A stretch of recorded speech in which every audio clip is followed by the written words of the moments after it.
Language is endlessly variable. Each of us can come up with an infinite number of sentences in our native language, and we're able to do so from an early age. How is this possible? What do all languages have in common? A linguist, Noam Chomsky, said that the significant factor of this ability is grammar.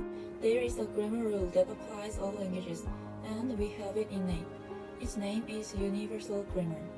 His first opinion was revealed to be wrong. As more linguistic data was collected, it became apparent that each language has many differences. So he revised his theory. According to it, all languages share specific grammar principles and it is flexible. Then, how about his second opinion? When he first proposed the universal grammar, it was revolutionary.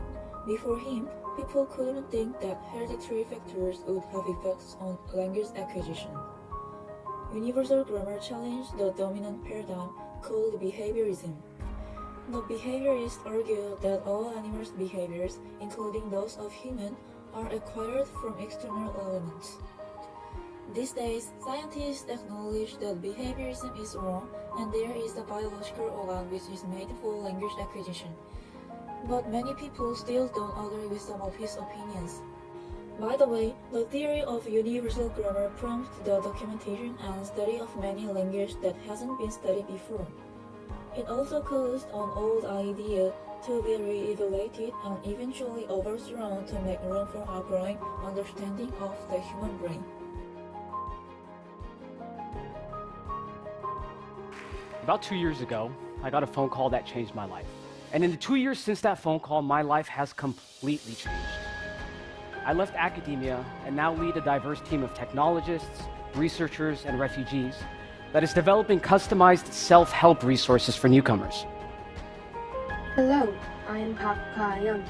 I'm going to present about what refugees need to start new lives from Muhammad address. One day, Muhammad received a phone call from a stranger.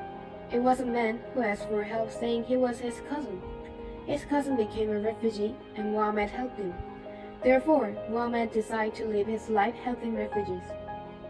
He said, social services doesn't scale quickly, and even if communities do their best to help more people with limited resources, newcomers end up spending more time waiting in limbo, not knowing where to turn.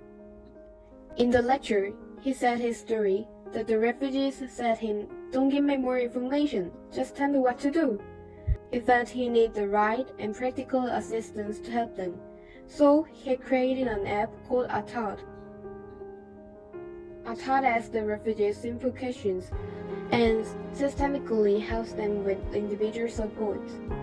In particular, it plays an important role in establishing a meeting with managers who can meet in reality and help them. He said, getting access to the right resources and information can be the difference between life and death. In order to help refugees, it is time to make the right information and support to start a new life. Thank you.